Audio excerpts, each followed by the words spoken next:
The Criminal Investigation Department has officially stepped in to probe the alleged stripping and assault of BJP worker Sujata Handi. Following the state government's decision to transfer the case, a CID team led by an IPS rank officer has arrived in Hubli to take charge of the investigation. The CID has received case files related to 6 FIRs, all registered since January 2nd in connection with this incident. Officials will now examine each FIR as part of a detailed probe.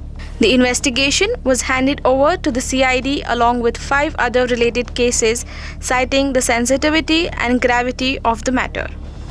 However, the move has triggered strong opposition from the BJP.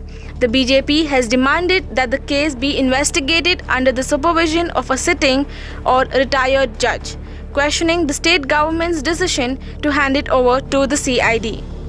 Despite the opposition, the state government has stood by its decision, and the CID has now begun its probe.